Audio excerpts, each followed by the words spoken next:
আসসালামু আলাইকুম। Jahangir's online school Facebook page এবং ইউটিউব চ্যানেলের পক্ষ থেকে আপনাদেরকে জানাই স্বাগতম। প্রাইমারির ৩য় ধাপের ভাইবা চলমান। সেই চলমান পরীক্ষার্থীদের আরও একটি রিয়েল ভাইবা আপনাদের সাথে শেয়ার করব।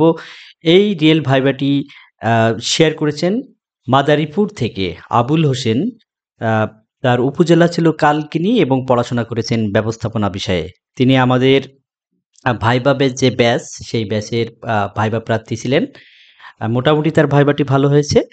তো ভিডিওটি আপনারা সম্পূর্ণ দেখুন এবং আজকে যদি এই চ্যানেল বা পেজটি ১ম দেখে থাকেন তাহলে অবশ্যই লাইক বা ফলো দিয়ে রাখুন, কারণ চাকরি সংক্রান্ত যেকোনো আপডেট সবার আগে পাবেন ইনশাআল্লাহ। এবং এই ভিডিওটি যারা প্রাইমারি ভাইবা আগামীতে দেবেন বা প্রাইমারি চাকরির স্বপ্ন যাদের আছে তাদের জন্য এই ভিডিওটি ভাইবার জন্য আপনাদের একটা দারুণ গাইডলাইন হবে ইনশাআল্লাহ। তো আসুন দেরি না করে আবুল হোসেনের কণ্ঠে কথোপকথনে আমি জাহাঙ্গীর আলম কণ্ঠ দেব।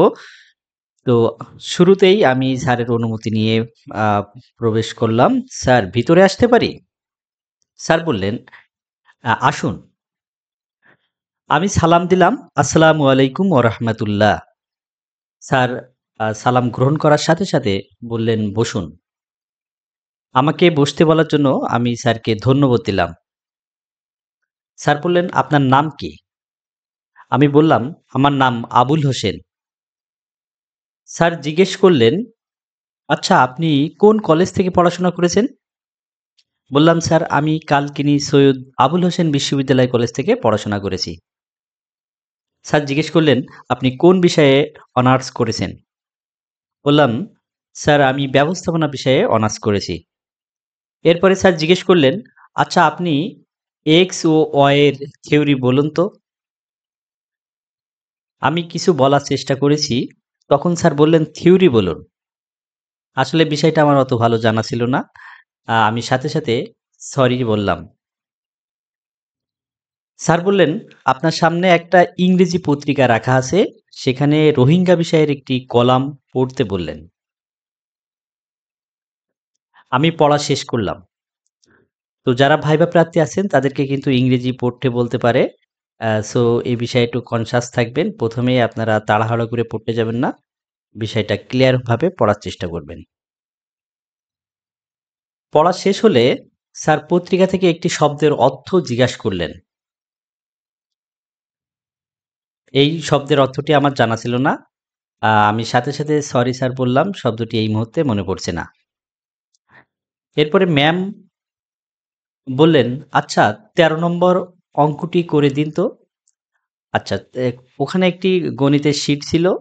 সেখান থেকে ১৩ নম্বর অঙ্কটি খাতা কলম দিয়ে আমাকে করতে বললেন। আসলে দশমিকের গুণভাগ জাতীয় অঙ্ক ছিল। আ আমি অঙ্কটি করে দিলাম। দশমিক সংখ্যার গুণের অঙ্কটি ছিল, আমি করে দিলাম। স্যার জিজ্ঞেস করলেন যে, "বিমর্ষ শব্দের অর্থ কি?" হুম।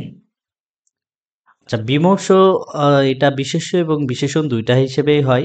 তো আমি সেখানে অর্থ বলেছিলাম যে, বিমর্ষ শব্দের অর্থ হচ্ছে অসন্তোষ বা দুঃখিত বা বিষণ্ণ, এই টাইপের আ অর্থ আমি তাদেরকে বললাম। স্যার বললেন, "আপনার সামনে ফাইল রাখা আছে, আপনি এখন আসুন।" তো আপনাদের বলে রাখি যে প্রাইমারির ভাইবা কিন্তু এখানে বেশিক্ষণ রাখা হচ্ছিল না। আমাকেও বেশিক্ষণ রাখা হয়নি। অ্যা অ্যাজ ইউজুয়াল এরকম আপনারাই বলতে পারবেন ভাইবাটা আমি কেমন দিয়েছি। ধন্যবাদ দিয়ে চলে আসলাম। তো আমি ১ম এ একটু নার্ভাস ফিল করছিলাম। স্যার বললেন, "নার্ভাসনেস এর কিছু নাই। আমরা সবাই মানুষ।" এই কথা বলার সাথে, সাথে আমি ১০ সেকেন্ডের মধ্যে মানসিকভাবে প্রস্তুত হয়ে যাই। আর তিনি সর্বশেষ বলেছেন, "স্যার এই জুনের মধ্যে আমার বয়স শেষ হয়ে যাবে। আমার জন্য একটু দোয়া করবেন।" আর তিনি জানতে চেয়েছেন যে তার ভাইবাটি কেমন হয়েছে। তো আমি বলব যে তিনি মোটামুটি পেরেছেন। খুব ভালো ভাইবা দিয়েছেন সেটা বলা যাবে না। খারাপও হয়নি। তো ভাইভাতে ইনশাআল্লাহ আপনি একটা এভারেজ নাম্বার পাবেন। তো আপনার জন্য শুভকামনা আবুল হোসেন। আপনার বয়সের শেষের দিকে যে কয়টা আবেদন করা আছে বা আরো কয়টা আবেদন করতে যদি পারেন, সেগুলোর জন্য প্রস্তুতি নিন। আপনার জন্য শুভকামনা। এবং যারা প্রাইমারির ভাইবা শেয়ার করতে চান, স্ক্রিনে দেয়া নাম্বারে 019190500948 এই নাম্বারে আমাদের হোয়াটসঅ্যাপে পাঠিয়ে দিন। আপনার ভিডিওটি আমরা শেয়ার করব ইনশাআল্লাহ। আর যারা এখনো আমাদের ভাইবা ব্যাচের ক্লাসগুলো হয়ে গেছে, ক্লাসগুলো রেকর্ডেড আছে। এবং রেকর্ডেড ক্লাস প্লাস শিটগুলো যদি নিতে চান তাহলে স্ক্রিনে দেওয়া নাম্বারে যোগাযোগ করুন। ইনশাল্লাহ অনেক উপকৃত হবেন। সবার জন্য শুভকামনা।